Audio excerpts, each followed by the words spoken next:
Assalamualaikum warahmatullahi wabarakatuh. Apa kabar semua? Saya harap baik-baik saja.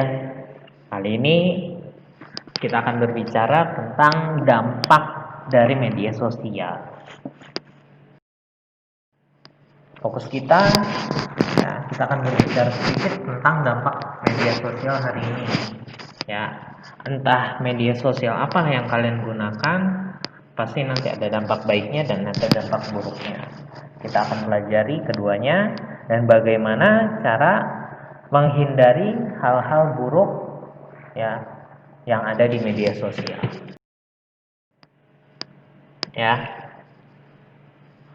Ketika bangun pagi,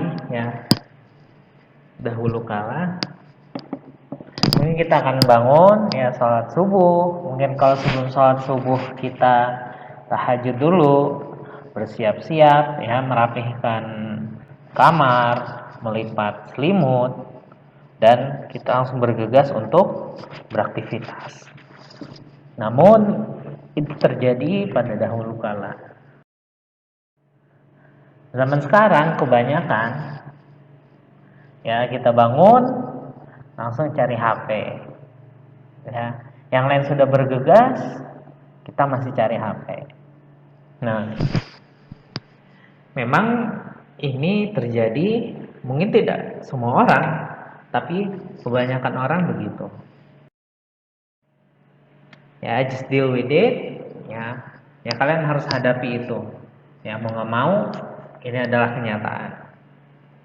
Sekarang gadget menjadi bagian kehidupan yang tidak terpisahkan. Baik handphone, komputer dan lain sebagainya. Terutama handphone tidak akan terpisahkan, terutama untuk media sosial seperti Facebook, Instagram, Twitter dan lain sebagainya.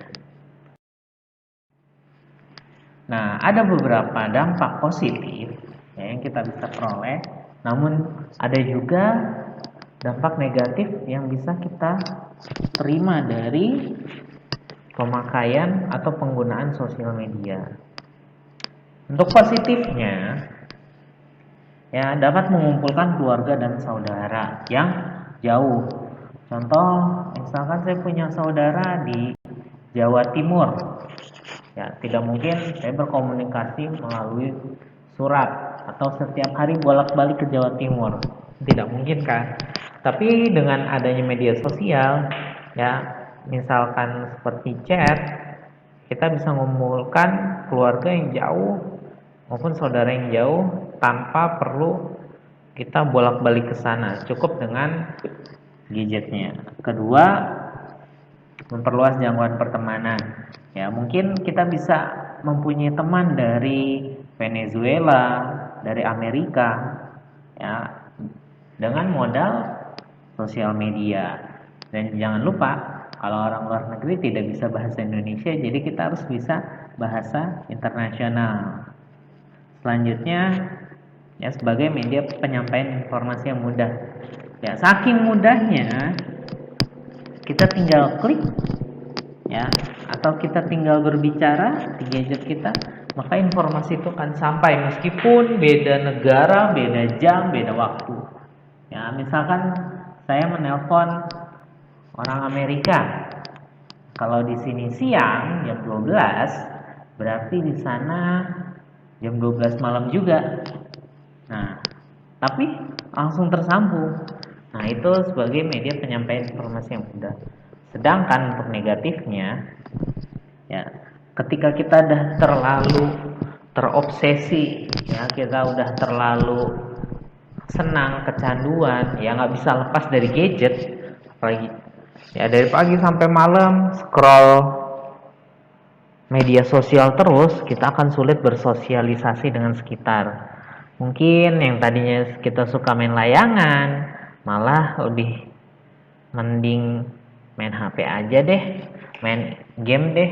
Nah, yang kedua bisa membuat diri kalian lebih individualis, pengennya menang sendiri, pengennya saya sendiri yang baik, yang lain jahat, pengennya saya betul, yang lain salah. Nah, itu selanjutnya nanti tertinggalnya dan terlupakannya bahasa formal. Ya, bahasa karena tidak menggunakan surat, ya karena cuma ini di WhatsApp apa bagaimana, nanti bahasa formal itu akan hilang. Ya, selanjutnya positifnya mampu memberi diri kita untuk menjadi lebih bersahabat, perhatian, dan empati. Ya, karena mungkin ada berita-berita baik yang masuk. Misalkan sedang terjadi bencana, karena ada berita. Begitu kita berempati untuk menyumbangkan donasi, misalkan seperti itu. Ya, sarana pengembangan keterampilan sosial, mungkin kalian yang bisa berpidato atau misalkan suka bikin kreasi-kreasi, bisa kalian posting di sosial media. Ya, ada interaksi dengan teman juga di media sosial secara wajar, itu merupakan pengembangan keterampilan sosial. Yang selanjutnya media pertukaran data. Misalkan ya, teman kalian ya sama-sama dapat tugas untuk membuat sebuah kreasi, misalkan lukisan. Ya, ketika kalian bingung, wah idenya apa nih? Kalian tanya ya via media sosial, oh saya bikin begini. Nah, data itu bukan berupa angka aja ya. Ide pun juga merupakan data. Oh, ternyata dari situ kalian bisa mengembangkan ide tersebut. Namun negatifnya juga mengurangi kinerja seseorang. Misalkan kalian harusnya belajar dari jam 7 sampai jam 8, tapi karena kalian ya keranjingan atau terlalu kecanduan menggunakan gadget, akhirnya kalian belajar cuma 15 menit, sisanya main HP, main game, dan sebagainya. Ya, berkurangnya privasi diri sendiri. Maksudnya apa? Ya, hal-hal yang harusnya kalian simpan untuk keluarga, untuk diri sendiri, ya ada beberapa orang yang malah menyebarluaskannya. Ya, seperti hal-hal pribadi, foto KTP, foto kakak, dan lain sebagainya, berisi data-data yang bersifat sensitif itu disebarluaskan. Nah, itu hati-hati. Selanjutnya mungkin terjadi kejahatan cyber, contohnya penipuan ya berkedok SMS ya, hadiah ini padahal sebenarnya nipu. Itu udah sering terjadi di Indonesia dan selalu berulang-ulang. Makanya kalian sebagai anak muda harus berpikir bagaimana menghindari hal itu. Nah, ada beberapa cara ya kita dalam berhati-hati ketika menggunakan media sosial ya. Jangan sembarangan ya bermedia sosial karena nanti akibatnya akan sangat buruk. Yang pertama ya, hindari kata-kata yang dapat menyakiti orang lain. Contoh ya, kata-kata kasar, kebun binatang dan lain sebagainya kalian gunakan ketika chat, ketika telepon. Nah, itu mungkin kita nggak ngelihat dia marah, tapi mungkin dalam hatinya dia kesal, dia marah ya. Nah, itu hati-hati. Kalian nanti akan kena akibatnya juga kalau kalian berkata yang buruk. Selanjutnya ya, membatasi diri dalam menggunakan media sosial. Ya, cukup misalkan 4 jam sehari.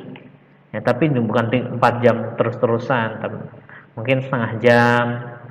Ya, 2 jamnya kalian bantu orang tua. Itu. Ya, selanjutnya jangan pernah sebarkan data pribadi kalian dalam media sosial. Contoh, password kalian, email kalian, ya terutama email. Terusnya nomor rekening bank. Nah, itu hati-hati. Karena hanya modal email dan akun bank ya banyak terjadi penipuan atau pencurian rekening di bank. Hati-hati ya. Selanjutnya gunakan media sosial sewajarnya ya. Nggak perlu kalian posting aneh-aneh ya. Jangan ikut orang lain karena yang lain kelihatannya keren, orang-orang banyak nonton. Nah, kalian gunakan media sosial sewajarnya. Jika kalian ingin menampilkan karya kalian, silahkan. Tapi jangan sampai yang kalian posting itu akan berdampak buruk bagi kalian, berdampak buruk bagi orang lain. Ya, sama yang terakhir, ya, kalian juga harus meminta pemantauan dari orang tua kalian. Terima kasih, kurangnya saya mohon maaf. Semoga bermanfaat. Assalamualaikum warahmatullahi wabarakatuh.